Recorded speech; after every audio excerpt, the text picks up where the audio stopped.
Marami po ngayon ang nalulungkot, nababahala sa mga pangyayari na naganap over the weekend sa Pilipinas. Hindi po maganda ang pasok ng linggo ngayong hapon, pero babatiin ko pa rin po kayo ng magandang hapon mga kababayan. Kayo po ay nanonood ng Kababayan LA ngayong hapon, and also all throughout the week we're gonna be focusing on what happened, kung ano po ang nangyari sa mga nasalanta ng bagyong Ondoy sa Pilipinas, and also what we can do as a people. I know over the weekend the social networking sites are all busy with a different announcements, mga panawagan po mula sa iba't ibang organizations, relief efforts also. And today on the show, we're going to try to clear some of those up as well. Nakahanda po ang aming mga linya ng telepono. If you have any announcements, a lot of our kababayans here are looking for their relatives and friends in the Philippines. Some of them, hindi pa po nila napapakinggan ang mga updates from their relatives in the Philippines. May mga nawawala po silang mga kamag-anak. We're opening our phone lines today so you can call and give an announcement. Also on the show today, kasama natin sa linya ng telepono, maaga pong gumising upang tumulong pa rin sa mga nabiktima ng bagyo. Mighty Defensor is the president of Philippine National Construction Committee. And also, siya po ay former congresswoman sa 3rd District in Quezon City. Also the sister of former Secretary Mike Defensor. Magandang hapon sa iyo, Mighty, and good morning in the Philippines. Magandang hapon, Janelle. Maraming salamat sa pagtawag mo. Mighty, can you tell us a little bit of a background? Ikaw, personally, I know that you were also affected. A family member was affected ng bagyo na ito. Actually, kasi hindi namin ina-expect na signal number 1 lang dito sa Metro Manila, so signal number 2 dun sa a little bit of northern Luzon, no? Ang problema, yung ulan tuloy-tuloy since Thursday ng madaling araw, so nagkagulatan na lang kasi hindi namin akalain na yung volume ng tubig, ganon. Yung kapatid ko, nasa isang subdivision siya, katabi ng Marikina River, nakita na lang mag-iisip sila kung paano mag-evacuate, bigla na lang umangat. So, okay. I think in different parts of Metro Manila, ganun din yung nangyari. Umuulan-ulan lang. Pagkakita na nila, no, they were already trapped inside their houses. Okay. And now, that similar case happened to my brother. I think the common denominator, and everyone's talking about that also sa Twitter, on other social networking sites, everyone was caught by surprise. Pero ang nakakalungkot din daw, Mighty, and I guess you can say a little bit about this because you're with the government, medyo nabagalan daw sa response ng gobyerno? Actually, my personal experience, I've called Mayor Belmonte of Quezon City and Mayor Fernando of Marikina.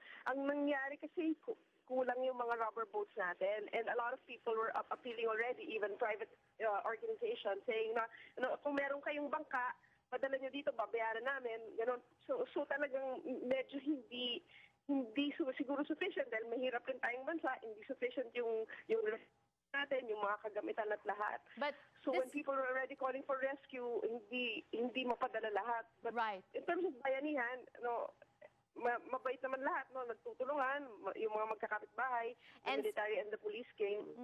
And speaking of bayanihan, Mighty, I know your office and your dad's office also working together to pack relief goods, mga relief efforts, makatulong para sa mga evacuation centers. Can you tell us a little bit about that? Yes, a lot of even my own family and our offices are really putting together relief goods. Siguro importante yung pagkain, no? Napaka-importante ng pagkain, maraming naghahanap. Siguro mas convenient din kung yung makakain na nila at hindi na lulutuin kasi maski yung ibang nakabalik sa bahay, putikan pa, hindi rin nila kayang magluto. So clothing would also be good, no?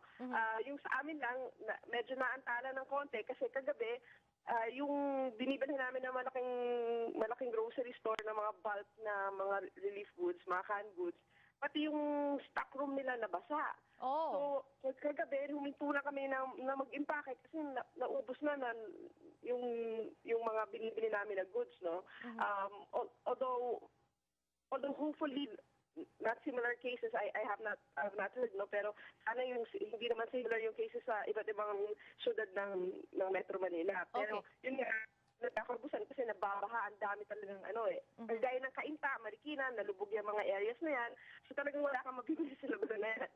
So we're really appealing for a lot of help, a lot of food, and maybe some clothing and cash donations will also be okay, of course, through private foundations and Okay. Mighty, one last question, no? And very quickly, I know you gave a list of what we can give emphasis on the food na ready to eat na para hindi nalulutuin. What more can we do aside from donating? I know I heard some people are planning to go to the Philippines to volunteer. Yes, but I think that's going to be really hard for private individuals, no? That's why siguro yung kung hindi nyo naman kaya magpadala ng mga rescue teams or ng mga bangka, no? Tama na yung tumawag ako sa Island Pacific, and I'm very thankful that putting together yung mga pagkain nga at chinelas daw. Marami nagtatakbuhan sa ospital, pati yung mga ospital humihingi ng saklolo kasi nagtatakbuhan yung mga ospital, nakatapak yung mga pasyente dahil naiwan na. And I know a lot of people who lost their cars, who lost their clothes, walang mga nailigtas. So, Okay.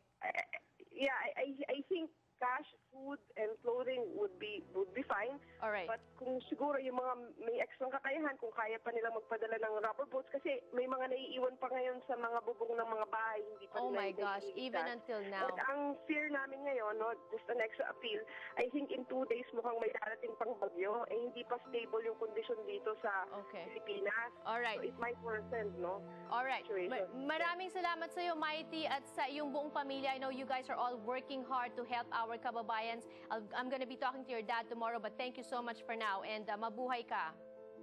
Thank you, Janelle. Maraming salamat. Ang susunod naman po nating tanong, ano ba ang ginagawa ng ating mga kababayan dito naman sa Amerika? Ano ba ang ginagawa ng ating Filipino-American community? And for that, we have our Consul General from Los Angeles joining us after this short reminder.